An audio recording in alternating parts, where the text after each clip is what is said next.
दोस्तों यूपीएससी ने इस बार जीएस फर्स्ट पेपर के सॉल्विंग का तरीका ही पूरा बदल दिया। एलिमिनेशन मेथड पूरा गायब हो गया। और बात करें पेपर की तो इस बार इन्वायरमेंट जैसे सेक्शन का क्वेश्चन जो आया था और जिसने भी सेट किया था, ऐसा लगता है उसी ने बीबीसी डॉक्यूमेंट्री या अदर डॉक्यूमेंट्री देखी है, उसी के हिसाब से सेट कर दिया था। क्वेश्चन को देखकर तो ऐसा ही लगता है, मेरा मानना भी ऐसा है। और कुछ अतरंगी क्वेश्चन भी डाल दिए थे। और सबसे ज़्यादा दुख इस बात का है कि सी सेट पेपर को देखकर, क्योंकि क्वेश्चंस जो आए थे मैथ के वो एसएससी के लेवल के थे, या फिर कह सकते हैं कि जो नॉर्मल क्वेश्चन आते हैं उससे थोड़ा हाई लेवल के थे। इससे ग्रामीण पृष्ठभूमि से और जो जिनका सब्जेक्ट मानविकी क्षेत्र का है, जो मैथ से थोड़ा नाता कम रखते हैं, उन लोगों के लिए बहुत ज़्यादा नुकसान करेगा। अगर उनका जीएस फर्स्ट पेपर निकल भी गया तो वो सी सेट में लटक जाएंगे। मेरा ये पर्सनल एक्सपीरियंस है। तो इसी को देखते हुए चलिए देखते हैं कि क्वेश्चंस किस प्रकार के पूछे गए थे और उसका एनालिसिस थोड़ा सा देख लेते हैं। ठीक है, आज हम जो है क्वेश्चन नंबर फर्स्ट से 50 क्वेश्चन जो है करेंगे। सेकंड पार्ट में 51 से जो है 100 क्वेश्चन करेंगे। ये सेट नंबर फर्स्ट है। सेट नंबर फर्स्ट में जो है ऑप्शन की बात करें तो पहला क्वेश्चन था, इसमें पूछा गया था झेलम नदी वुलर झील से होकर जाती है। ऑप्शन दो दिएगा कृष्णा नदी सीधे कोलेरू झील का भरण करती है। ऑप्शन तीन दिए गंडक नदी के विसर्पण से कांवर झील निर्मित हुई है। अब कांवर झील का नाम तो बहुत कम लोगों ने सुना होगा कि ये एक वेटलैंड है, और ये कहाँ है, बिहार में है, जो सूख रही है, इसलिए ये न्यूज में थी। ठीक है, अब किसको पता है, इतना डीपली कौन पढ़ता है। तो अगर इसमें ऐसा कुछ होता एलिमिनेशन मेथड तो आप कर भी सकते थे, लेकिन नहीं भी कर सकते थे, क्योंकि जिस प्रकार के क्वेश्चन पूछे गए हैं, अगर आपको कॉन्सेप्ट पूरा क्लियर है, आपका फैक्चुअल डाटा क्लियर है, तो ही आप इसको सॉल्व कर सकते हैं। नहीं तो आप जैसे क्वेश्चन पूछे जा रहे हैं तो आप सॉल्व नहीं कर सकते हैं, कितना भी कोशिश कर ले। इसलिए फैक्चुअल के साथ साथ जो है आपका एनालिसिस का डाटा भी क्लियर होना चाहिए। तो अगर बात करें झेलम नदी की तो वो वूलर झील से होकर जाती है, ये बात तो बिल्कुल सही है। लेकिन अगर कृष्णा नदी सीधे कोलेरू झील का भरण करती है, यानी Krishna river directly feeds Kolleru lake, तो ये बात गलत है। क्योंकि कृष्णा नदी के साथ जो है अगर बात करें तो गोदावरी और उसके साथ कुछ अन्य नदियाँ जो है मिलकर जो है कोलेरू झील में जो है डायरेक्टली जो है फीड्स करती हैं। तो इस प्रकार ऑप्शन जो है इसमें दो गलत हो जाएगा। गंडक नदी की बात करें तो गंडक नदी के विसर्पण से कांवर झील निर्मित हुई है, तो ये बात सही है। और कांवर झील इसलिए निर्मित थी कि बिहार का ये तो वेटलैंड है, दूसरा ये सूख रहा है, और 2014 से ही ये न्यूज में था। ठीक है, और डाउन टू अर्थ में इसका आर्टिकल छपा था, वहाँ से ये क्वेश्चन उठा के पूछ लिया, कहीं से भी पूछा हो, न्यूज़पेपर में भी था। तो इस प्रकार जो है इसमें देखेंगे, इसमें जो है केवल और केवल जो है दो ऑप्शन यानी सही है। ठीक है, इसका एनालिसिस भी यहाँ पर दिया गया है, स्टेटमेंट फर्स्ट का, सेकंड का और थर्ड का। इसका एक्सप्लेनेशन पीडीएफ दे देंगे। Study on IAS, study on PCS, दोनों पर आपको इसका पीडीएफ प्रोवाइड करवा देंगे। ठीक है, तो देखिए सोर्स की बात करें तो एनसीईआरटी के आप फिजिकल इन्वायरमेंट वाले चैप्टर में जाएंगे, पेज नंबर 25 में, फिजिकल ज्योग्राफी में, तो वहाँ पर जो है आपको झेलम रिवर के बारे में मिल जाएगा। इसके अलावा जो कन्वर झील के बारे में पूछा है, ये डाउन टू अर्थ में आर्टिकल छपा था और इंडियन एक्सप्रेस में था, तो वहाँ से ये क्वेश्चन पूछा गया है। ठीक है, क्वेश्चन नंबर 2 की बात करते हैं। 2 में क्या पूछा है, इसमें कुछ पोर्ट्स दिए गए हैं और किस रूप में वो जाने जाते हैं। तो कामराज पोर्ट की बात करें तो कामराज पोर्ट क्या है, भारत की एक कंपनी के रूप में पंजीकृत पहला प्रमुख जो है पोर्ट है, ये बात बिल्कुल सही है। मुद्रा पोर्ट क्या है, ये भारत में निजी स्वामित्व वाला सबसे बड़ा पत्तन है। ठीक है, इसकी आगे डिटेल में जानकारी देखेंगे। लेकिन अगर बात करें विशाखापत्तनम पोर्ट की, तो इसमें भारत का सबसे बड़ा जो है कंटेनर पोर्ट क्या है, जेएनपीटी है। ठीक है, तो इस प्रकार इसमें ऑप्शन 3 जो है वो गलत हो जाएगा। इसमें कौन सा सही है, ऑप्शन बी जो है वो सुमेलित है। तो यहाँ पर देखिए डिटेल में इसका जो है एक्सप्लेनेशन दिया गया है, आप यहाँ से देख सकते हैं। ठीक है, मुद्रा पोर्ट जो है गल्फा कच्छ के समीप जो है कच्छ डिस्ट्रिक्ट में गुजरात में स्थित है। ठीक है, और कामराज पोर्ट जो है आग देखें कोरोमंडल कोस्ट पर जो है ये चेन्नई के पास जो है स्थित है। ठीक है, और ये पहला पोर्ट है इंडिया में जो पब्लिक कंपनी है। ठीक है, नेक्स्ट बात करते हैं क्वेश्चन नंबर 3 की। इसमें पूछा था कौन सा तीनों में से कौन सा वृक्ष जो है डिसिडुअस ट्री है? तो अगर बात करें महुआ और सागौन की, तो महुआ और सागौन जो है ये क्या है, मोइस्ट और डिसिडियस फॉरेस्ट में आते हैं, ठीक है। लेकिन अगर कटहल की बात करें तो ट्रॉपिकल एवरग्रीन फॉरेस्ट टाइप का जो है ये ट्री है। तो इसमें ए 2 और 3 सही होगा, ठीक है, यानी डिसिडियस फॉरेस्ट की बात करें तो ऑप्शन बी जो है सही होगा। इसका एक्सप्लेनेशन आपको यहाँ पर मिल जाएगा, ठीक है। और इसका सोर्स क्या है, एनसीईआरटी का जो है physical environment chapter number 5 natural vegetation page number 59 पर आपको इसके बारे में डिटेल में मिल जाएगा। क्वेश्चन नंबर 4 की बात करें, चीन की तुलना में भारत के पास अधिक कृषि योग्य क्षेत्र है? ऑप्शन 2, चीन की तुलना में भारत में सिंचित क्षेत्र का अनुपात अधिक है? ऑप्शन 3, चीन की तुलना में भारत में कृषि में प्रति हेक्टेयर औसत उत्पादकता अधिक है। कौन सा कथन इसमें सही है? तो आपको सही उत्तर बताना है। अगर बात करें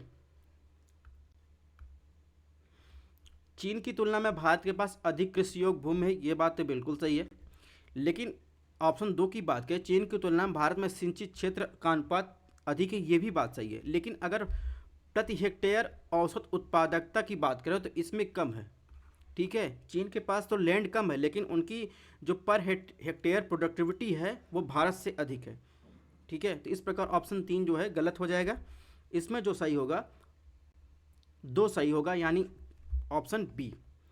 डाटा आपको यहाँ पर दिया गया है स्टेटमेंट फर्स्ट का, ठीक है। तो इंडिया के पास लार्जेस्ट जो है क्रॉपलैंड है, यानी कृषि योग्य भूमि है, ठीक है। इसके बाद देखेंगे तो यूएस के पास है, उसके बाद जो है चाइना के पास है। और साउथ एशिया और यूरोप को जो है क्या कहते हैं, agriculture capital of the world कहते हैं, ठीक है। चाइना के पास इरिगेशन कवर एरिया 41% है, इंडिया के पास जो है 48% है। तो सिंचित क्षेत्र भारत के पास ज़्यादा है। लेकिन प्रोडक्टिविटी की बात करेंगे तो जो है चाइना जो है हाइयर है इंडिया की अपेक्षा। इसका सोर्स देखेंगे तो ये न्यूज में था, फाइनेंशियल एक्सप्रेस में जो है एग्रीकल्चर पॉलिसी जो है चाइना के बारे में, एग्रीकल्चर पॉलिसी के बारे में आर्टिकल छपा था, वहाँ से ये क्वेश्चन उठाया गया है। क्वेश्चन नंबर 5 की बात करते हैं। 5 में क्या पूछा है, निम्नलिखित में कौन सा एक समुद्र के पुनरावर्ती गिरावट का सर्वोत्तम उदाहरण है जिसे वर्तमान समय में सुविस्तृत कच्छ भूमि उत्पन्न हुई है? Which one of the following the best example of repeated falls in sea level giving rise the present day extensive marshland? तो ये देखेंगे तो इसमें जो है कच्छ का रण मेरे हिसाब से, और जो सोर्स है उसके हिसाब से इसमें जो सही होना चाहिए कच्छ का रण जो है, इसमें ऑप्शन जो है सही होना चाहिए। एक्सप्लेनेशन देखेंगे, एक्सप्लेनेशन जो है आपको गुजरात के गवर्नमेंट पोर्ट जाएंगे तो वहाँ पर जो है वहाँ पर इसके बारे में दिया गया है, ठीक है। यानी रण ऑफ कच्छ कहाँ है, गुजरात में स्थित है। ये बेस्ट एग्जाम्पल है जो है, जो भी ऑप्शन प्रोवाइड किए गए हैं उसके हिसाब से इसमें ऑप्शन डी जो है सही होता है, ठीक है। बाकी और ऑप्शन के बारे में यहाँ पर दिया गया है, ये आप यहाँ से देख सकते हैं। तो भारत में अगर बात करें कहाँ कहाँ पर जो है मैंग्रोव जो है वनस्पति पाई जाती है, ठीक है। तो यहाँ पर लोकेशन आपको दिया गया है, ये आप देख लीजिएगा, नेक्स्ट एग्जाम के लिए हो सकता है आपको नेक्स्ट एग्जाम में पूछ लिया जाए। क्वेश्चन नंबर 6 की बात करें, भारत में कतिपय तटीय क्षेत्र प्रचुर मात्रा में उपलब्ध इल्मेनाइट रूटाइल निम्नलिखित में किसके समृद्ध स्रोत हैं? इसको इंग्लिश में पढ़ दीजिए। इल्मेनाइट और rutile abundantly available certain coastal tracts of India are the rich source which one of the following? तो ये जो टाइटेनियम का जो है सोर्स है, इसमें ऑप्शन डी जो है वो सही हो जाएगा। एक्सप्लेनेशन जो है आपको यहाँ पर दिया गया है कि इल्मेनाइट रूलाइट जो है both rich source of titanium, ठीक है। टाइटेनियम के बारे में और सारी जानकारी आपको यहाँ पर दी गई है। नेक्स्ट बात करें क्वेश्चन नंबर 7, तो संसार का लगभग 3/4 कोबाल्ट जो विद्युत मोटर वाहनों की बैटरी के निर्माण के लिए आवश्यक धातु है, किस देश के उत्पाद किया जाता है? अगर आप सपोज इसमें एलिमिनेटेड मेथड लगा सकते थे, कैसे? अगर चिली की बात करें तो चिली हो गया, अर्जेंटीना हो गया, तो ये सब की बात करें तो कॉपर उत्पादन में जो है दुनिया के जो है 28% जो है कॉपर उत्पादन करता है। इसके अलावा जो है दुनिया का दूसरा जो है प्रोड्यूसर है लिथियम का, चिली, ठीक है। ये तो चिली का। कजाकिस्तान क्या करता है? कजाकिस्तान यूरेनियम प्रोड्यूस करता है, ठीक है। बोत्सवाना जो है पूरी दुनिया का जो है डायमंड लीडिंग कंट्री है, यानी सी का सोना का सॉरी हीरे का उत्पादन करता है। इस बचा क्या, कांगो रिपब्लिक। तो कांगो रिपब्लिक क्या करता है, कोबाल्ट का उत्पादन करता है। ठीक है, तो इसमें जो है ऑप्शन सी जो है सही हो जाएगा। तो इस प्रकार से आप इस क्वेश्चन को कर सकते थे। क्वेश्चन ज़्यादा अगर इन्वायरमेंट इकोलॉजी को छोड़ दिया जाए तो कुछ ज़्यादा हाई नहीं थे, मॉडरेट क्वेश्चन था। बस एलिमिनेशन मेथड थोड़ा सा नहीं मिला होगा, इसलिए परेशानी ज़्यादा हो सकती है, लेकिन सी सेट में बहुत ज़्यादा परेशानी हुई होगी। ठीक है, तो यहाँ पर जो है उसका सोर्स दिया गया है, उसके बारे में और डिटेल दी गई है, आप पढ़ सकते हैं। अब बात करें क्वेश्चन नंबर 8 की। इसने पूछा है निम्नलिखित में कौन सा एक कांगो बेसिन का भाग है।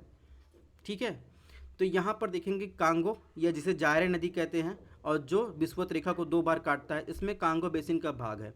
तो नाइजीरिया तो एकदम अलग हो जाए, इसको एलिमिनेट कर दीजिए। युगांडा भी एकदम अलग हो जाएगा। बचा साउथ सूडान, कैमरून। तो यहाँ पर देखिए साउथ सूडान है और ये है कैमरून। ठीक है, ये है कांगो जायरे नदी। लेकिन साउथ सूडान का पार्ट इसलिए नहीं होगा क्योंकि इसकी कोई ट्रिब्यूटरी जो है कांगो में आके मिल नहीं रही है। ठीक है, लेकिन अगर बात करें कैमरून की, कैमरून में जाएंगे तो एक रिवर है, ठीक है, वो आके जो है कांगो से मिल रही है। इस प्रकार देखेंगे इसका जो है कांगो बेसिन का भाग की बात करें तो कांगो बेसिन जो है कैमरून जो है ऑप्शन ए जो है वो सही होगा। क्वेश्चन नंबर 9 की बात करें, इसमें पूछा अमरकंटक पहाड़ियाँ विंध्य और सह्याद्री श्रेणियों के संगम पर स्थित हैं।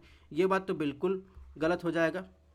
ठीक है, सह्याद्री आपका वेस्टर्न घाट का पार्ट है, अमरकंटक देखेंगे तो अमरकंटक एमपी में स्थित है। इसके अलावा वीलरिंगन पहाड़ियाँ सतपुड़ा की सबसे पूर्वी भाग की पहाड़ी है, ये बात भी गलत है। ठीक है, क्योंकि विलरिंगन जो है ईस्टर्न घाट का पार्ट है, और सतपुड़ा आप देखेंगे अजंता महाराष्ट्र इधर साइड में स्थित है।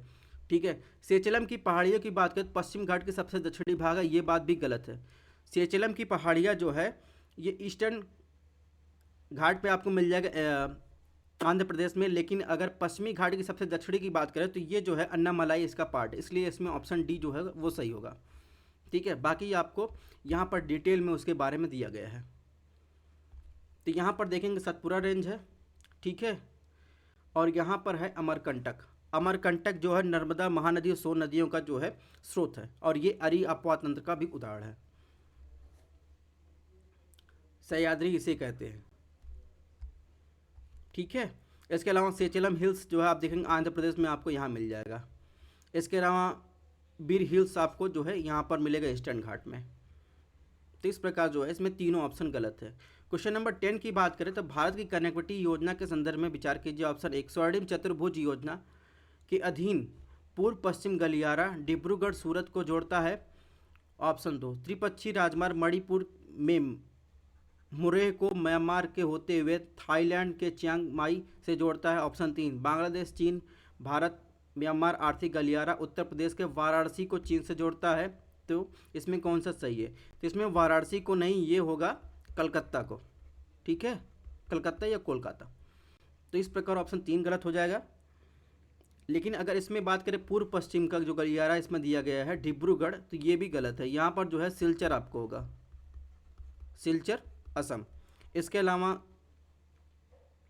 इधर जाएंगे और पश्चिम की बात करें, पूर्व में तो सिलचर हो जाएगा, पश्चिम की बात करेंगे तो पश्चिम में गुजरात के पास जो है।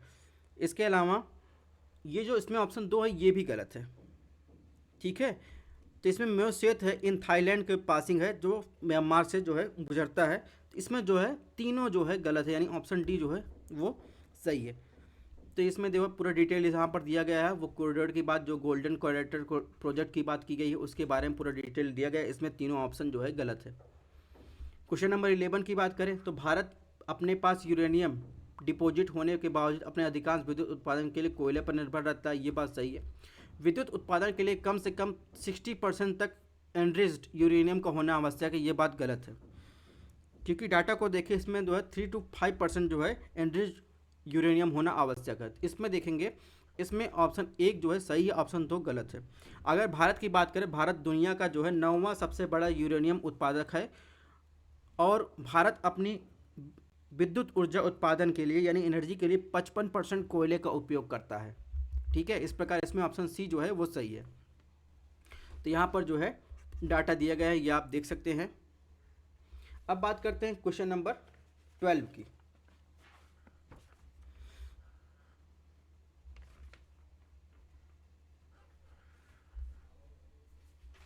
एक सेकंड, इसमें पूछा है मर्सुपियल्स यानी शीर्षधानी स्तनी प्रकृति रूप से भारत में नहीं होते हैं। शीर्षधानी स्तनी केवल परभक्षी रहित पर्वतीय घास स्थलों में पनप सकते हैं।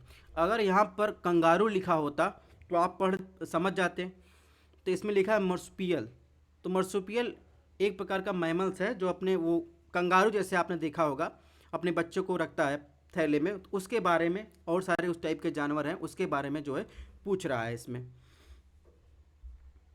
तो इसमें ऑप्शन एक जो है वो सही है, लेकिन दो की बात करें तो दो जो है गलत है, यानी इसमें ऑप्शन सी जो होगा वो सही होगा। इसमें केवल की बात किया है, केवल जो है marsupials can thrive only the montane grassland और नो प्रेडिएटर्स। तो ये शुष्क अर्ध शुष्क क्षेत्र में भी पनप सकते हैं, ऑस्ट्रेलिया में ये पाए जाते हैं। ठीक है, तो इसमें जो है ऑप्शन सी जो है सही है। तो ये इनके बारे में बात कर रहा है। ठीक है,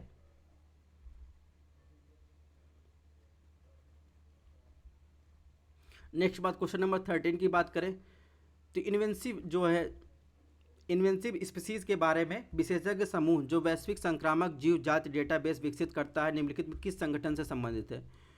तो ये IUCN से संबंधित है। ठीक है, तो इसमें ऑप्शन ए जो है वो सही हो जाएगा। बाकी उसके बारे में पूरा डिटेल जो है यहाँ पर दिया गया है। Global invasive species database was develop and is managed by invasive species specialist group जो IUCN से संबंधित है।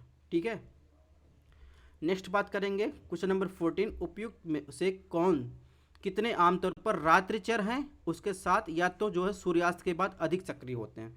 तो इसमें मालाबार सीवेट जो है और सांबर हिरण, ये जो है मालाबार सीवेट तो रात्रिचर है, लेकिन सूर्यास्त के बाद जो है सांबर हिरण जो है ज़्यादा एक्टिव होते हैं। तो इसमें जो है ऑप्शन बी जो होगा वो सही होगा।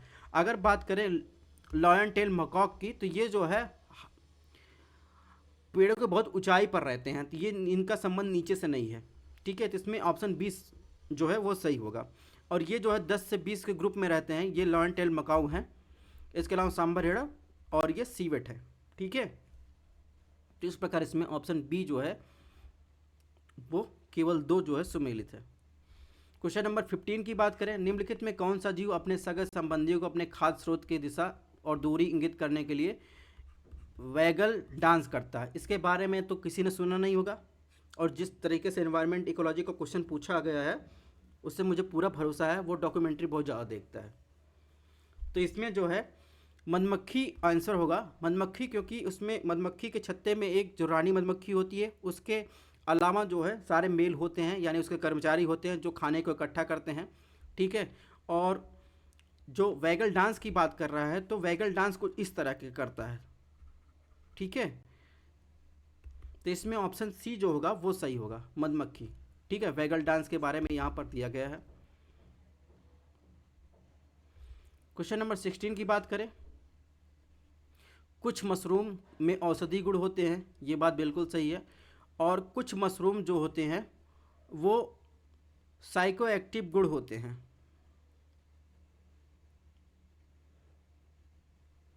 ठीक है, और इसके अलावा कुछ जो मशरूम होते हैं कीटनाशी गुण होते हैं, ये बात भी सही है। इसके अलावा कुछ मशरूम जो होते हैं जैव संदीप्तशील या बायोल्यूमिनेसेंट, यानी इसका मतलब होता है लाइटिंग इमेटिंग, यानी जो है लाइट जो है प्रोड्यूस करते हैं कुछ मशरूम। तो इसमें जो है चारों सही है।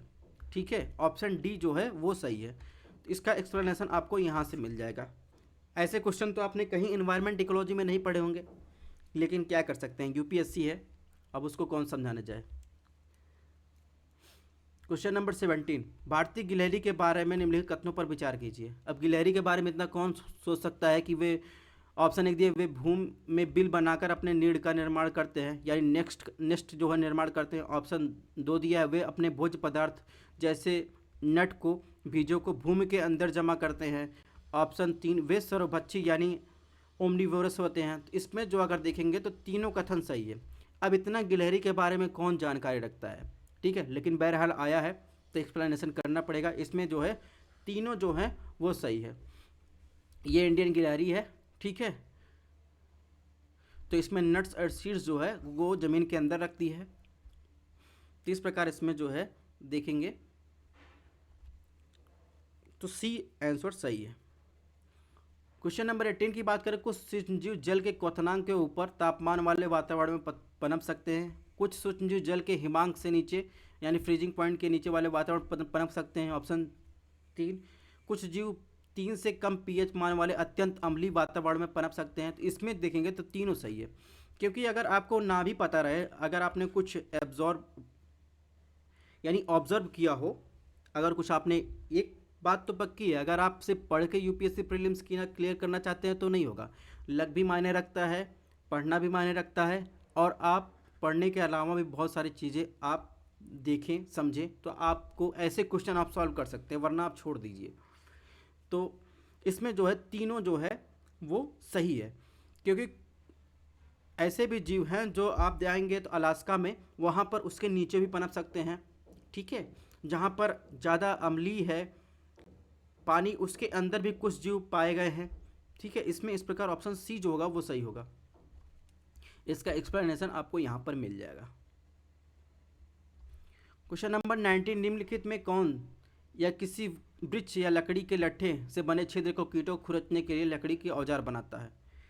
अब बताइए कौन पढ़ा होगा इसमें, लेकिन हमने तो पढ़ा है, हम आपको पढ़ा रहे हैं। Option A fishing cat, option B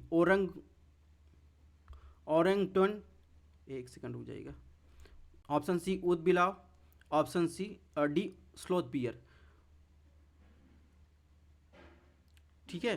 तो इसमें जो आंसर होगा ऑप्शन बी जो होगा वो सही होगा। ये एक प्रकार का मैमल्स है जो ऊंचे जो है आपको वृक्षों पर मिल जाएगा। ये मोस्ट ऑफ द टाइम जो है अपना पूरा समय जो है वृक्षों पर जो है बिताता है, और वहाँ पर जो है लकड़ियों से वो सब निकाल निकाल के खाता पीता है। किस प्रकार इसमें ऑप्शन जो हो जाएगा उसमें ऑप्शन बी है वो सही हो जाएगा। क्वेश्चन नंबर 20 की बात करें तो उपर्युक्त में से कितने को बनाने में हाइड्रोफ्लोरोकार्बन प्रयुक्त होता है। एरोसॉल, फोम एजेंट, फायर जो या अग्निमंदक की बात करें, या चौथा स्नेहक लुब्रिकेंट। तो इसमें देखेंगे तो इसमें जो है कौन सा जो है जिसको बनाने में जो है एचएफसी जो है का उत्पादन होता है। एचएफसी पूरी तरह जो है मैन मेड जो है गैस है, ठीक है। तो इसमें देखेंगे तो इसमें जो है ऑप्शन सी जो होगा वो सही होगा, ठीक है, यानी फोम एजेंट, स्नेहक, और इसके अलावा जो है फायर का जो वो है अग्निमंदक, यानी अग्नि लगी हो वहाँ पर रोकने के लिए उसको। तो इसमें जो है ऑप्शन सी 3 जो है वो सही होंगे। तो यहाँ पर जो है एचएफसी के बारे में दिया गया है, आप पढ़ सकते हैं। क्वेश्चन नंबर 21 में पूछा है, इन्विट्स में जमा डिपॉजिट से हुई ब्याज की आय जो उनके निवेशकों को वितरित की जाती कर से छूट प्राप्त है किंतु लाभांश कर योग्य है। ये बात गलत है, वहाँ भी जो है टैक्स देना पड़ता है। इसके अलावा कथन 2 है, वित्तीय परिसंपत्तियों का प्रतिभूतिकरण और पुनर्गठन तथा प्रतिभूत हित का प्रवर्तन अधिनियम 2002, इसको आप इंग्लिश में पढ़ लीजिएगा। Financial assets and enforcement of security interest act 2002 के अधीन इन्विट्स को ऋणी के रूप में मान्यता प्राप्त है। तो इसमें आपको बताना है कौन सा जो है सही है इन चारों में से। तो ऑप्शन जो एक है वो गलत हो, टैक्स से छूट नहीं प्राप्त होता दोनों कंडीशन में, कैपिटल गेन टैक्स भी लगता है और जो डिस्ट्रीब्यूशन पर भी टैक्स लगता है। इसके अलावा जो है मान्यता प्राप्त की जहाँ तक बात है, इसमें ऑप्शन जो है कथन 2 सही है, यानी इसमें कुल मिलाकर देखेंगे तो इसमें ऑप्शन डी जो होगा वो सही होगा। अब इन्वेस्ट क्या है, इंफ्रास्ट्रक्चर इन्वेस्टमेंट ट्रस्ट क्या है, एक टाइप का जो है व्हीकल, इन्वेस्टमेंट व्हीकल है, ठीक है, लाइक म्यूचुअल फंड की तरह। बाकी इसके बारे में यहाँ पर पूरा डिटेल में दिया गया है, आपको पढ़ लेना है। क्वेश्चन नंबर 22 की बात करते हैं।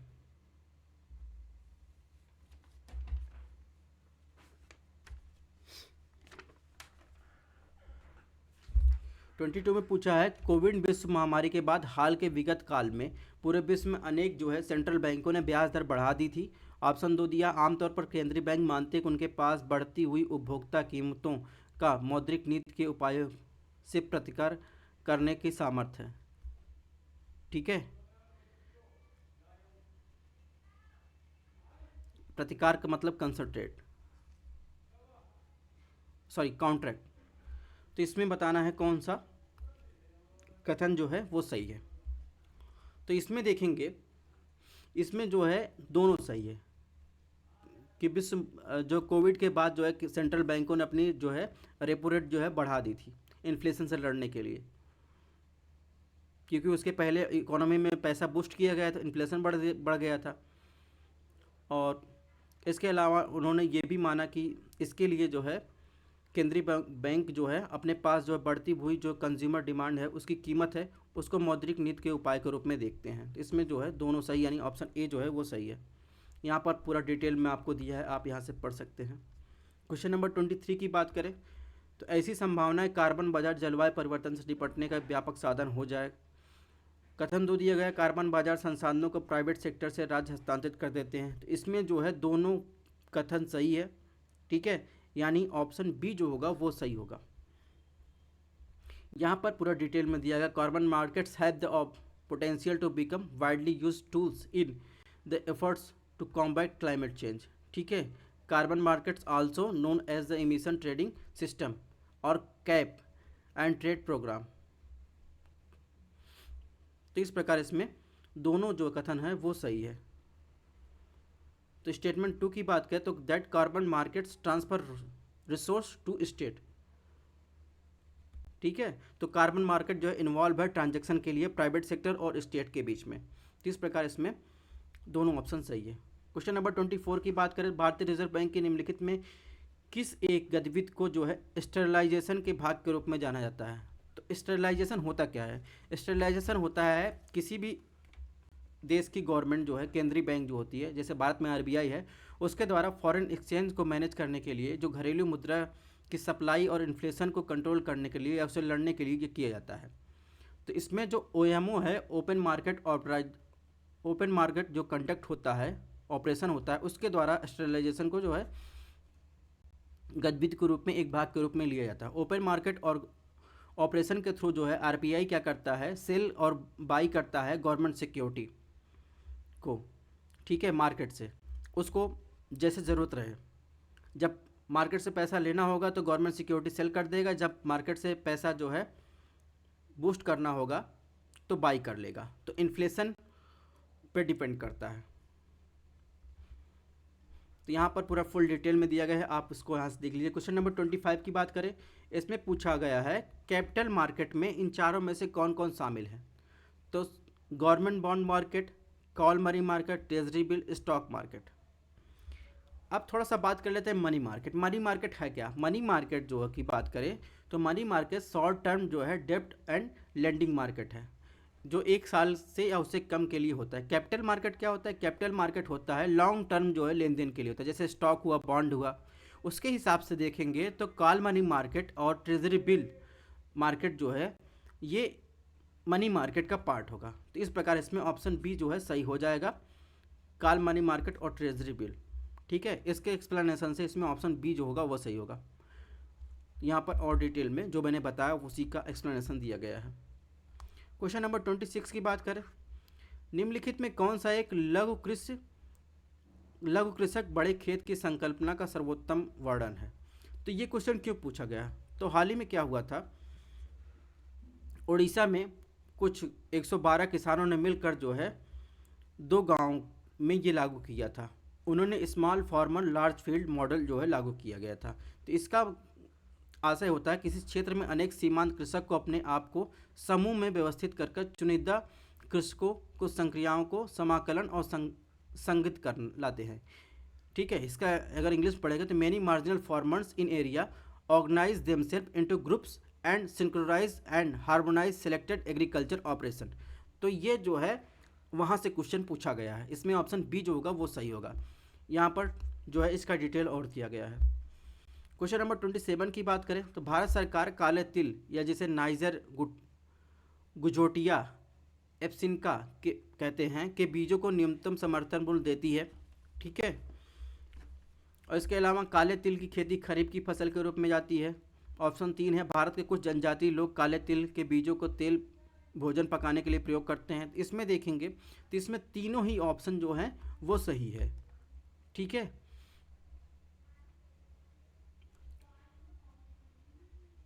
तो ये कुछ इसमें जो ट्राइबल पीपल जो है इसको यूज करते हैं, और इस पे एमएसपी इसलिए दी जा रही है क्योंकि ये कुछ क्या कर रहे हैं, प्रोडक्शन कम हो रहा है तो जो है ना तो उसका भाव मिल पा रहा है, तो वो जो है ट्राइबल लोग जो है वहाँ से शिफ्ट हो रहे हैं, इसलिए गवर्नमेंट उनको जो है एमएसपी दे रही है ताकि वो जो है उसको आगे बढ़ाएं, प्रिजर्व करें। जिस प्रकार जो है इसमें जो है देखेंगे कुल मिलाकर इसमें ऑप्शन सी जो होगा वो सही होगा तीनों। क्वेश्चन नंबर 28 की बात करें, निम्नलिखित में परिसंपत्तियों के निवेशों पर विचार कीजिए, कौन सी जो है अमूर्त निवेश माने जाएंगे।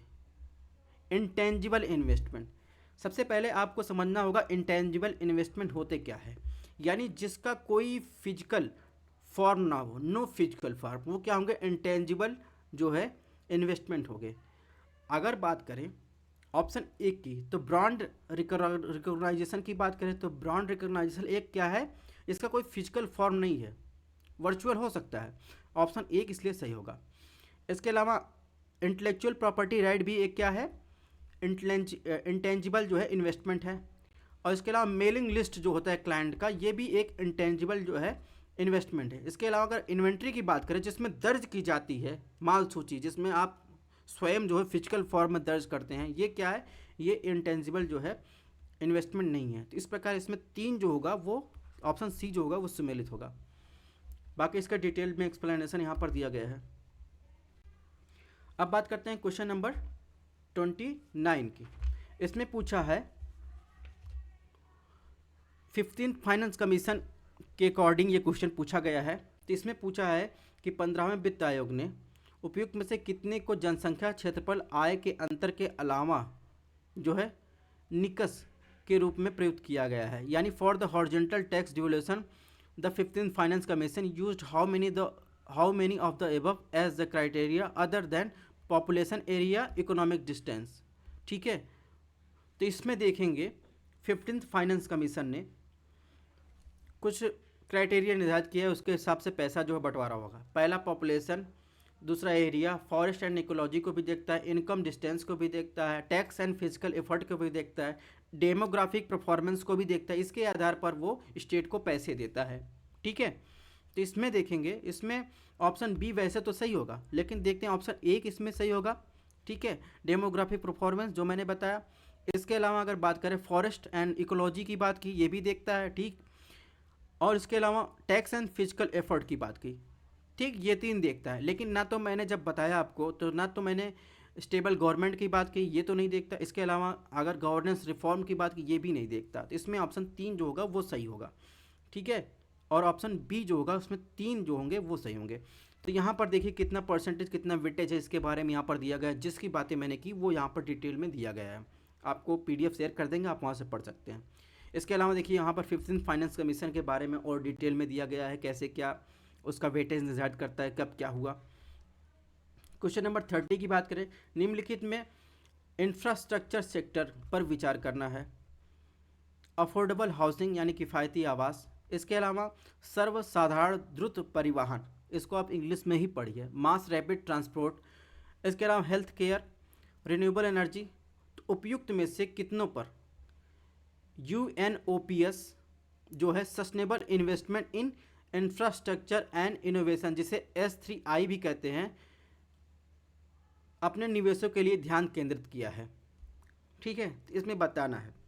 तो SI3 जो फंड है, सीड्स फंड कहते हैं, SI3I सीड्स फंड कहते हैं, ये जो अपना ध्यान केंद्र करता है तो लार्ज स्केल अफोर्डेबल हाउस उपलब्ध करवाने में, रिन्यूएबल एनर्जी के लिए, हेल्थ इंफ्रास्ट्रक्चर प्रोजेक्ट में, और ये नहीं करता है मास रैपिड ट्रांसपोर्टेशन में, यानी ये जो है मास रैपिड ट्रांसपोर्टेशन को व्यवस्थित करने के लिए ये फंड नहीं करता। इसमें ऑप्शन 2 नहीं होगा, यानी बचा 3, इसमें ऑप्शन सी जो होगा वो सही हो जाएगा। तो उसके बारे में और डिटेल में आपको यहाँ पर दिया गया है, ठीक है, UNOPS sustainable investment and infrastructure innovation, यानी एस3आई के बारे में यहाँ से आप देख सकते हैं। बात करते हैं क्वेश्चन नंबर 31 की। तो इसमें पूछा है सारभूत रूप में ड्यू प्रोसेस ऑफ लॉ का अभिप्राय क्या है। ऑप्शन ए दिया गया है principle of natural justice, option B दिया गया है procedure of established by law, option C दिया है fair application of law, option D दिया गया है इक्वलिटी बिफोर लॉ। तो जहाँ तक मेरा मानना है, सबसे सटीक की बात करें तो इसमें विधि के समक्ष जो है निष्पक्ष जो होती है एप्लीकेशन, यानी फेयर एप्लीकेशन ऑफ लॉ, तो इसमें जो है ड्यू प्रोसेस ऑफ लॉ का मतलब जो है यही होना चाहिए था, यही होना चाहिए। अब यूपीएससी क्या मानता है ये हम लोग देखते हैं आंसर की आने के बाद। क्वेश्चन नंबर 32 की बात करें, इसमें क्या पूछा है, भारत में दैनिक जेल प्रशासन के लिए जेलों का अनुरक्षण राज्य सरकारें अपने नियमों और विनियमों करती हैं, यानी अपना राज्य सरकार अपना रूल रेगुलेशन बनाती हैं। भारत में जेल का नियंत्रण अधिनियम 1894 द्वारा किया जाता है, जिसे जेल का विशिष्ट विषय स्पष्ट रूप से प्रांतीय सरकारों में के नियंत्रण में रहा है। तो इसमें देखेंगे अगर बात करें तो इसमें जो है दोनों सही हैं, ठीक है, और कथन दो जो है एक की व्याख्या भी कर रहा है। तो इसके बारे में प्रिजन इज स्टेट सब्जेक्ट जी है, और ये जो है 7 शेड्यूल में आपको मिल जाएगा कॉन्स्टिट्यूशन में, ठीक है, अंडर लिस्ट सेकेंड में। उसका रूल रेगुलेशन ये सब स्टेट गवर्नमेंट के अंतर्गत है, और प्रिजन एक्ट 1894 के सेक्शन 59 के अंतर्गत ये पावर दिया गया है, और जो इसका अधिकार जो है स्टेट गवर्नमेंट को है। तो इस प्रकार इसमें ऑप्शन ए सही है, और दो जो है एक की व्याख्या भी कर रहा है। क्वेश्चन नंबर 33 की बात करें तो निम्नलिखित में कौन सा कथन किसी देश के संविधान के मुख्य जो है पर्पज का सर्वोत्तम प्रतिबिंब है, यानी कॉन्स्टिट्यूशन ऑफ कंट्री की बात करें तो मेन पर्पज जो है रिफ्लेक्ट करता है। तो ये जो क्वेश्चन आया है 11th एनसीईआरटी का, अगर आपने पढ़ा होगा पॉलिटिकल साइंस का, संविधान क्यों और कैसे, जिसकी जो है हमने बेसिक क्लास स्टार्ट की है, और कल से क्लासेस स्टार्ट हो जाएंगी बेसिक क्लासेस की इंपॉर्टेंस, क्योंकि ऐसे जो क्वेश्चन आए हैं इसमें आपको बेसिक क्लियर रहना चाहिए, दूसरा फ्लैग क्लियर रहना चाहिए। आपको एम लक्ष्मीकांत पढ़ के आप सारे क्वेश्चन का जवाब नहीं दे सकते। तो बेसिक के लिए सबसे बेस्ट एनसीईआरटी है। एनसीईआरटी पूरी नहीं पढ़नी है, कुछ चुनिंदा टॉपिक ही पढ़ने हैं, तो उन चुनिंदा टॉपिक को लेकर हम अपनी नई सीरीज लेके आ रहे हैं, और इसका आपको अपडेट जो है स्टडी ऑन यूपीएससी पर मिलेगा, ठीक है। तो इसमें जो मुख्य प्रयोजन की बात कर रहा है संविधान की, तो सरकार की शक्तियों को परिभाषित और सीमाबद्ध करता है। इस टाइप के और क्वेश्चन जो है इनडायरेक्टली यूपीएससी प्रीलिम्स में आ चुके हैं। अगर आपने back year question paper solve किए होंगे तो शब्दों को बदला है इसने, सीमित सरकार की बात की है, सीमित सरकार से रिलेटेड क्वेश्चन जो है बैक ईयर में आ चुके हैं, ठीक है, लगातार आ रहे हैं गैप करके, तो उसी से मिलता जुलता ये क्वेश्चन है। तो इसमें ऑप्शन सी जो है वो सही है। यहाँ पर एक्स्ट्रा एक्सप्लेनेशन दिया गया है। क्वेश्चन नंबर 34 की बात करें, भारत में निम्नलिखित में किस संविधान संशोधन के लिए व्यापक रूप से यह माना गया है कि उसे मूल अधिकारों की न्यायिक व्याख्या को अधिभूत करने के लिए अधिनियमित किया गया था, यानी in India which one of the following constitutional amendment was widely believe to be enacted to overcome the judicial interpretation of the fundamental rights. तो इसमें जो ऑप्शन दिए गए हैं, जो पहला अमेंडमेंट हुआ था 1951 में, तो उसमें क्या हुआ था, fundamental right versus DPSP. DPSP में क्या है, जमींदारी उन्मूलन कानून आया था, उसको लागू करवाने के लिए जो है पहला संविधान संशोधन किया गया था। उसमें क्लियरली ये मेंशन कर दिया गया था, ठीक है, कि मूल अधिकारों की न्यायिक व्याख्या के जो है अधिभूत करने के लिए ये अधिनियमित किया गया था। इसमें जो है कुछ ऑप्शन ए जो है वो सही है। अब यहाँ पर इसका एक्सप्लेनेशन दिया गया है, ठीक है, और यहाँ पर देखेंगे तो बेसिक स्ट्रक्चर का सिद्धांत कैसे डेवलप हुआ है उसके बारे में दिया गया है। तो यहाँ 1951 की बात की, जब पहला संविधान संशोधन हुआ था तो अनुच्छेद 368 के तहत संसद को यह शक्ति दी गई थी। इसका निष्कर्ष बता रहे हैं कि मूल अधिकारों सहित संविधान के किसी भाग में संशोधन कर सकती है सरकार, ठीक है। अब आगे आगे क्या हुआ इसके बारे में यहाँ पर दिया गया है। क्वेश्चन नंबर 35 की बात करें, भारत में निम्नलिखित संगठनों पर विचार कीजिए। राष्ट्रीय पिछड़ा वर्ग आयोग, राष्ट्रीय मानवाधिकार आयोग, राष्ट्रीय विधि आयोग, राष्ट्रीय उपभोक्ता विवाद निवारण आयोग कौन सा संवैधानिक निकाय है? तो इसमें सिर्फ एक ही संवैधानिक निकाय है, राष्ट्रीय पिछड़ा वर्ग आयोग। ठीक है, जिसमें ऑप्शन ए जो है वो सही हो जाएगा। इसे 2018 में एक्ट बनाया गया था। ठीक है, और इसमें आर्टिकल जो है 338 जो है प्रतिस्थापित किया गया था। इसके अलावा एनएचआरसी की बात करें तो 19 अक्टूबर 1993 को जो है इसका जो है गठन किया गया था, और प्रोटेक्शन ऑफ ह्यूमन एक्ट जो है 1993 के अंतर्गत जो है इसे बनाया गया था। अगर बात करें नेशनल लॉ कमीशन की तो यह एक नॉन स्टैट्यूटरी बॉडी है, बस एक नोटिफिकेशन के द्वारा गवर्नमेंट ऑफ इंडिया के द्वारा इसको बनाया गया था। और इसके अलावा अगर बात करें तो नेशनल कंज्यूमर डिस्प्यूट की बात करें तो ये कमीशन जो है कंज्यूमर प्रोटेक्शन एक्ट 1986 के अंतर्गत बनाया गया था। तो इसमें जो है सिर्फ और सिर्फ ऑप्शन ए जो है वो सही है। क्वेश्चन नंबर यहाँ पर इसका एक्सप्लेनेशन दिया गया है। क्वेश्चन नंबर 36 की बात करें, इसमें कौन सा कथन सही इसके बारे में पूछ रहा है। तो यदि भारत के राष्ट्रपति का निर्वाचन भारत के उच्चतम न्यायालय द्वारा शून्य घोषित कर दिया जाता है तो ऐसे समय विनिश्चय की तिथि से पूर्व राष्ट्रपति के पद के कर्तव्यों के निष्पादन में राष्ट्रपति द्वारा किए गए सभी कृत्य अधिमान होने, यानी पूछ रहा है इसमें कि अगर सर्वोच्च न्यायालय किसी दिन जो है राष्ट्रपति का जो निर्वाचन है उसको शून्य घोषित यानी अमान्य घोषित कर देता है तो उसके पहले अगर राष्ट्रपति ने जो कार्य किया होगा वो अमान्य हो जाएगा। तो ये बात जो है गलत है, सभी कृत्य जो है अमान्य नहीं होते हैं। अगर ऑप्शन 2 की बात करें तो ऑप्शन 2 में भारत के राष्ट्रपति के पद के निर्वाचन के आधार पर इस आधार पर मुलतवी किया जा सकता है। कुछ विधानसभाएं विघटित हो गई और उनके निर्वाचन अभी होना शेष है। यानी इसमें कह रहा है कि राष्ट्रपति का निर्वाचन रोक दिया जाएगा अगर कुछ विधानसभाओं में निर्वाचन सरकार या विघटित हो गई हैं, चुनाव नहीं हुआ है। तो ये बात भी बिल्कुल गलत है, ऐसा कहीं लिखा नहीं गया है, ज़रूरी नहीं है। और इसमें कहा कोई विधेयक भारत के राष्ट्रपति को प्रस्तुत किए जाने पर संविधान द्वारा विहित की गई सीमा के अंदर राष्ट्रपति अपनी अनुमति देगा, ये बात भी गलत है, क्योंकि संविधान के अंदर ऐसा कोई भी प्रावधान नहीं है कि एक निश्चित सीमा निर्धारित नहीं की गई है। ठीक है, कि इतने समय में आपको इस पर सहमत देनी है। आर्टिकल 111 पढ़ेंगे तो उसमें लिखा एज सुन एज पॉसिबल जो है राष्ट्रपति अपनी सहमत देगा। ठीक है, और इसमें कोई जो है स्पेसिफिक जो है प्रिस्क्राइब जो है लिमिट टाइम लिमिट नहीं दिया गया है। इस प्रकार इसमें ऑप्शन डी जो होगा वो सही होगा।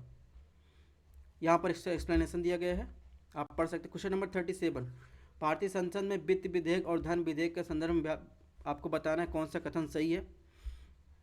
तो जब लोकसभा वित्त विधेयक को राज्यसभा में भेजती है तो राज्यसभा उस विधेयक को संशोधित या अस्वीकृत कर सकती है, ये बात गलत है। ठीक है, इसके अलावा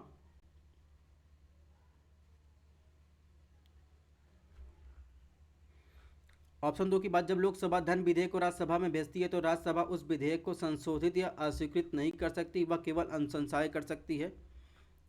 तो राज्यसभा केवल जो है अमेंडमेंट्स के लिए क्या क्या रिकमेंडेशन भेज सकती है, ये बात बिल्कुल सही है। इसके अलावा अगर बात करें ऑप्शन 3 की तो ऑप्शन 3 भी गलत है, क्योंकि लोकसभा राज्यसभा के बीच असहमत होने पर धन विधेयक के लिए कोई संयुक्त बैठक नहीं होती, किंतु वित्त विधेयक के लिए संयुक्त बैठक आवश्यक होती है। तो ये आवश्यक नहीं है। ठीक है, फाइनेंस बिल 2 टाइप के होते हैं, तो लेकिन ये आवश्यक नहीं, ज्वाइंट सेशन होगा ही। 108 में जाएंगे आर्टिकल तो ज्वाइंट सेशन के बारे में आपको बताया गया। तो इस प्रकार इसमें जो है केवल एक सही है। तो यहाँ पर डिटेल में इसके बारे में दिया गया, आप पढ़ सकते हैं पीडीएफ में।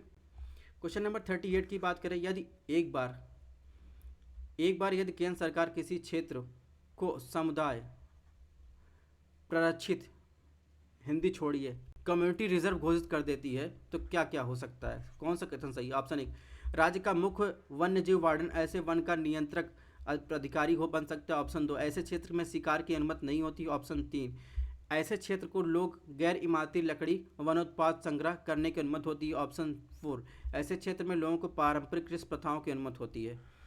तो इसमें देखेंगे, अगर केंद्र सरकार किसी क्षेत्र को कम्युनिटी रिजर्व घोषित कर देती है राज्य सरकार की सहमत से, ठीक है, या बात करके, तो इसमें अगर बात करें तो ऑप्शन 1 बिल्कुल सही है कि राज्य का मुख्य वन्य जीव वार्डन ऐसे वन का जो है नियंत्रक प्राधिकारी हो जाता है। ऑप्शन 2 भी सही है, शिकार करने की अनुमति नहीं होती। ऑप्शन 3 की बात करें तो ऑप्शन 3 भी सही है। ऐसे क्षेत्र में लोग गैर इमारती वनोत्पाद को संग्रह करने की अनुमति होती है। और ऑप्शन 4 की बात करें तो ऑप्शन 4 जो है गलत है, क्योंकि ऐसे क्षेत्र में कम्युनिटी रिजर्व में ना तो जो है आपको शिकार करने की अनुमति होती है, यहाँ पर लिखा ही गया है, और ना ही जो है आप उसको एग्रीकल्चर जो है के लिए यूज कर सकते हैं, यानी neither Hunt nor can they use it for agriculture practices.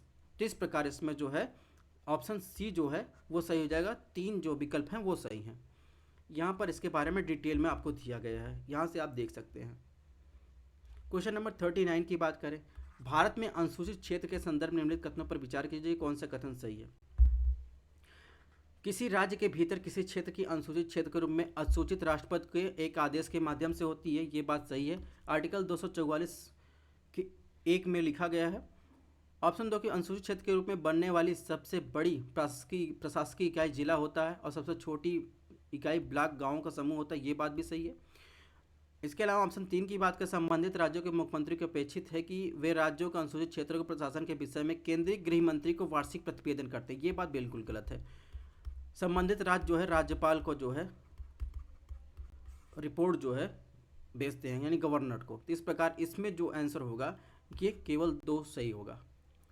ठीक है, इसका डिटेल एक्सप्लेनेशन आपको यहाँ पर मिल जाएगा, जो मैंने बताया वही यहाँ पर लिखा गया है। क्वेश्चन नंबर 40 की बात करें, दो कथन दिए गए। भारत में के उच्चतम न्यायालय ने अपने कतिपय निर्णयों में, यानी पूर्व निर्णयों में यह विचार किया है कि भारत के संविधान का अनुच्छेद 16(4) के अधीन बनाई गई रिजर्वेशन की पॉलिसी प्रशासन की दक्षता एफिशिएंसी ऑफ एडमिनिस्ट्रेशन को बनाए रखने के लिए अनुच्छेद 335 द्वारा सीमित होगी। 335 क्या है? 335 SC/ST एरिया में सर्विस और पोस्ट से रिलेटेड है। कथन 2 है, भारत के संविधान के अनुच्छेद 335 प्रशासन की दक्षता को परिभाषित करता है, ये बात बिल्कुल गलत है। इसके अलावा कथन 1 जो है सही है, क्योंकि सुप्रीम कोर्ट ने अपने पिछले कई निर्णयों में ये बात जो है कही है कि जो अनुच्छेद 16(4) के अंतर्गत जितनी भी रिजर्वेशन पॉलिसी बनाई जाएगी वो इफिशिएंसी ऑफ एडमिनिस्ट्रेशन को बनाए रखने के लिए जो है उस अनुच्छेद 335 द्वारा सीमित होगी। ठीक है, तो इस प्रकार इसमें देखेंगे ऑप्शन सी जो है वो सही है।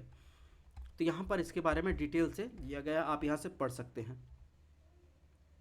क्वेश्चन नंबर 41 की बात करें, धान्य कटक जो महासंघिकों के अधीन एक प्रमुख बौद्ध के रूप में समृद्ध हुआ, निम्नलिखित में कौन सा एक क्षेत्र अवस्थित है? तो इसमें देखेंगे जो धान्य कटक की बात कर रहा है वो है आंध्र प्रदेश, अमरावती। ठीक है, एंशियंट जो धान्य कटक जो है रीजन है, जो इम्पोर्टेंट टाउन है डेक्कन का, और ये कैपिटल रहा है सातवाहना का। ठीक है, और यहाँ पर जो है एक लार्ज बुद्धिस्ट जो है आपको मिलेगा, इस्टेब्लिशमेंट मिलेगा, और ये न्यूज़ में भी था लेकिन इसको घुमा के पूछा गया, तो ये आंध्र प्रदेश में स्थित है। क्वेश्चन नंबर 42, प्राचीन भारत के संदर्भ निम्नलिखित कथनों पर विचार कीजिए। स्तूप की संकल्पना मूलतः बौद्ध संकल्पना है, ऑप्शन 2। स्तूप आमतौर पर अवशेषों का निक्षेपागार होता है। ठीक है, ऑप्शन 3, बौद्ध परंपरा में स्तूप एक संकल्प अर्पित या स्मारक संरचना होती है।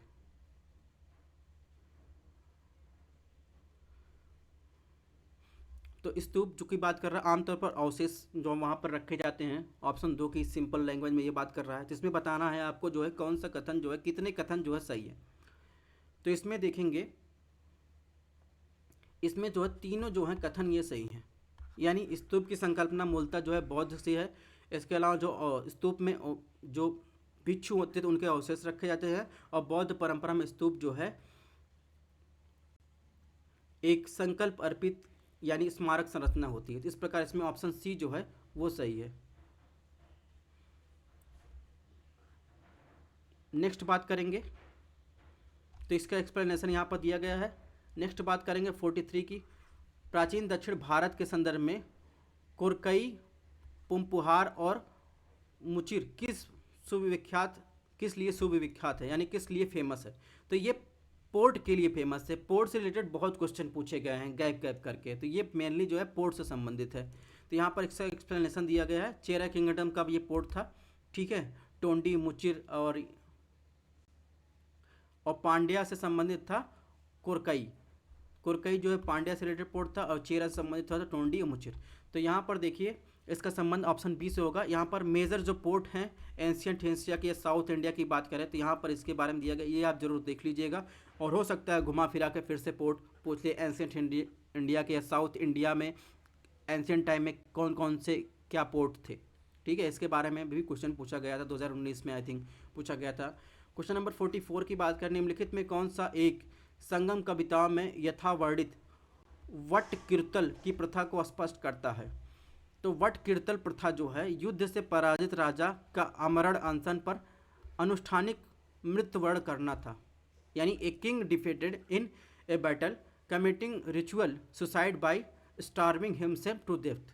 यानी वट कीर्तल जो था, अगर कोई राजा पराजित हो जाता था युद्ध कौशल में तो वो जो है अपने आप को जो है एक प्रकार का सुसाइड था, अपने आप भूखा रहकर जो है मृत्यु को प्राप्त होता था। सिंपल लैंग्वेज में इसका मतलब यही है। तो इसमें ऑप्शन डी जो होगा वो सुमेलित होगा। तो ये संगम काल से संबंधित है। ठीक है, वट कीर्तल इसके बारे में मैंने बता दिया है। नेक्स्ट बात करें क्वेश्चन नंबर 45, निम्नलिखित कथनों पर विचार कीजिए। उपयुक्त में से कितने साम्राज्यों में अपने राज्य आदि 8वीं ईस्वी से स्थापित किए गए हैं। ठीक है, 8th सेंचुरी एडी के बाद कितने राज्य, 18th सेंचुरी के पहले जो है कितने राज्य जो है स्थापित किए गए हैं। तो इसमें जो है कोई भी राज्य ऐसा नहीं है जो 8वीं शताब्दी के पहले स्थापित किया गया हो। होयसल की बात करें तो वो 11th सेंचुरी के जो है लगभग हुआ। काकतीय की बात करें तो काकतीय जो था 950 एडी के लगभग था। यादवों की बात करें तो 12वीं शताब्दी के थे। गढ़वाल की बात करें तो वो 1089 से यानी 1089 से 1103 के सीसी के बीच जो है ये स्थापित हुए थे। इस प्रकार इसमें ऑप्शन डी जो होगा वो सुमेलित होगा। ठीक है, यहाँ पर पूरा डिटेल में होयसला, काकतीय, यादवास के बारे में दिया गया है, यहाँ से आप पढ़ सकते हैं। क्वेश्चन नंबर 46 की बात करें, प्राचीन भारतीय इतिहास के संदर्भ निम्नलिखित युग्मों पर विचार के साहित्यिक कृत दी गई, रत्नाकार दिया गया है। कौन सा युग्म सुमेलित है। देवी समुद्र चंद्रगुप्त की बात करें तो इसका संबंध विल्हड़ से नहीं है, इसका संबंध विशाख दत्त से है, ये एलिमिनेट हो जाएगा। हम्मीर महाकाव्य जो है ये न्यायचंद सूरी से संबंधित है, ये बात सही है। और मिलिंद पंत जो थे वो नागसेन थे, नागार्जुन नहीं थे, ये इस प्रकार ये एलिमिनेट हो जाएगा। और नित्य वाक्त मृत जो है सोमदेव सूरी थे। तो इस प्रकार इसमें जो है ऑप्शन बी सही होगा, केवल 2। ठीक है, यहाँ पर डिटेल में इसका एक्सप्लेनेशन दिया गया है, यहाँ से आप देख सकते हैं। क्वेश्चन नंबर 47 की बात करें, आत्मा केवल जंतु और पादप जीवन की संपदा नहीं बल्कि शिलाओं, प्रवाहित जलधाराओं, अनेक प्राकृतिक वस्तुओं में भी है जिन्हें आप अन्य धार्मिक संप्रदाय जीवित नहीं मानते। तो इसमें सीधे सीधे जैन धर्म की बात कर रहा है, क्योंकि जैन धर्म को आपने देखा होगा मुंह पर भी जो है बांध के रखते हैं, कपड़ा लगा के रखते हैं, ताकि एक मच्छर भी जो है, पैरासाइट्स भी उनके अंदर न जाए, क्योंकि वो उसे भी जो है आत्मा के रूप में या पवित्र मांगते हैं। ठीक है, जीव हत्या को वो महापाप मानते हैं सिंपल लैंग्वेज में। तो यहाँ पर जो है इसका एक्सप्लेनेशन दिया गया है। नेक्स्ट बात करते हैं क्वेश्चन नंबर 48, विजयनगर साम्राज्य के इनमें से किस एक शासक ने तुंगभद्रा नदी में एक विशाल बांध निर्मित करवाया और नदी की राजधानी नगर तक कई किलोमीटर लंबी एक नहर और कुल्या का निर्माण करवाया। ठीक है, तो इसका संबंध जो है देवराय प्रथम से है, तो इसमें ऑप्शन ए जो होगा वो सही हो जाएगा। ठीक है, एक्सप्लेनेशन जो है यहाँ पर दिया गया है, देवराय फर्स्ट जो है इन्होंने डैम जो है बांध बनवाया तुंगभद्रा नदी के किनारे। ठीक है, नेक्स्ट बात करें क्वेश्चन नंबर 49 की, मध्यकालीन गुजरात में इनमें से किस शासक ने दीयू को पुर्तगालियों को सुपुर्द किया। ये क्वेश्चन शायद प्रीवियस ईयर में आ भी चुका है। तो दीयू को जो है किसने पुर्तगालियों को जो सुपुर्द किया था, तो ये थे बहादुर शाह ने जो है गुजरात में दीव को जो है पुर्तगालियों को सुपुर्द किया था, यानी उनके सौंप दिया था मिडावल हिस्ट्री में। क्वेश्चन नंबर 50 की बात करें, निम्नलिखित में से किस एक एक्ट द्वारा बंगाल के गवर्नर जनरल भारत के गवर्नर जनरल के रूप में अवहित किया गया था। तो सिंपल ये क्वेश्चन देखते ही आपको एक ही बात दिमाग में आनी चाहिए, 1833 का चार्टर एक्ट, इसके द्वारा जो है भारत का गवर्नर जनरल जो है बंगाल का गवर्नर जनरल जो था वो भारत का गवर्नर जनरल के रूप में परिभाषित किया गया था। ठीक है, तो यहाँ पर देखिए governor general for fort Williams was जो है बाद में जो है गवर्नर कहे जाने पूरे भारत के, ठीक है। और बेंटिक जो थे वो पहले जो है भारत के गवर्नर जनरल जो है बने। Charter act 1833। तो दोस्तों इस प्रकार जो है हमारा जो है ये 50 क्वेश्चन टारगेट पूरा हुआ। और इसके अलावा मैंने जैसे बताया कि एनसीईआरटी की बेसिक क्लासेस चालू हो रही हैं, जिसमें भारत का सिद्धांत और व्यवहार जो सब्जेक्ट है 11th क्लास का, उसमें संविधान क्यों और कैसे, उसका पहला जो है लेक्चर कल अपडेट हो जाएगा, आप वहाँ से देख सकते हैं। इसकी पीडीएफ आपको हमारे टेलीग्राम चैनल पर मिल जाएगी। यहाँ पर आपको स्क्रॉल होती हुई स्लाइड दिख रही होगी, या फिर आप जो है डिस्क्रिप्शन बॉक्स में आपको लिंक मिल जाएगा, ठीक है। Thanks for watching. अगर आपको क्लासेस पसंद आ रहे हो चैनल को सब्सक्राइब भी करिए और शेयर भी करिए। मिलते हैं नेक्स्ट 50 क्वेश्चन के साथ।